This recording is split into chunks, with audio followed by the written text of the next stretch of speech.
and social services that people were continuing to employ them. Now that seems kind of, it's one thing to blow the whistle, you think that will stop abuse, it doesn't, and that's the hardest thing to live with, the fact that we had to leave people behind that we knew were at risk. 4 years later it all came out that further people had been abused in that care home. However, for us, we were the first PIDA case. We managed to get legal representation with a lot of difficulty on a no-win, no-fee agreement. As I said, we were the first PIDA case. It took 2 years to go through the system. During that time, we applied, I think at the last count, it was 1,045 jobs. And we'd ring up and we'd say, oh, I see you've got a job, can we have an application form? As soon as you said your name, you'd be asked, are you one of them Bupa women? Oh, sorry, the job has just gone.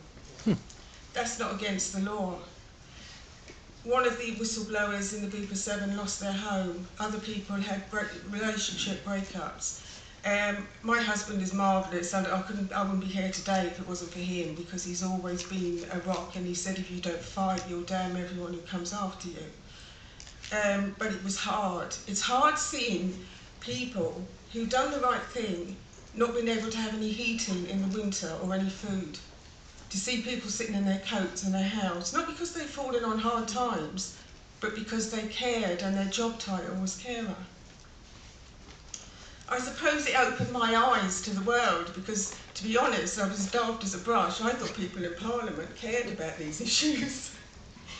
However, it was a hard lesson.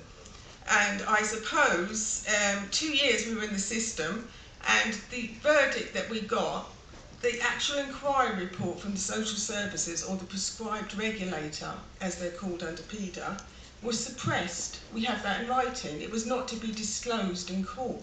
So the very document that upheld everything we said was suppressed.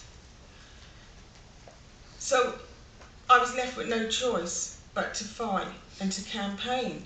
And that's how it began, because I wanted to look around and find somebody else that was doing it, and nobody else was. And believe me, I wanted an easy life. I didn't want to be doing all of this, but I felt I had no choice but to do it.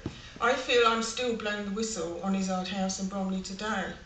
And for the residents in that home who were totally vulnerable, and in particular Edna, who had no family, who was put in a mental institution at 8 years old and abused as a child, to end her last years in a care home where she was drugged, burnt, beaten, and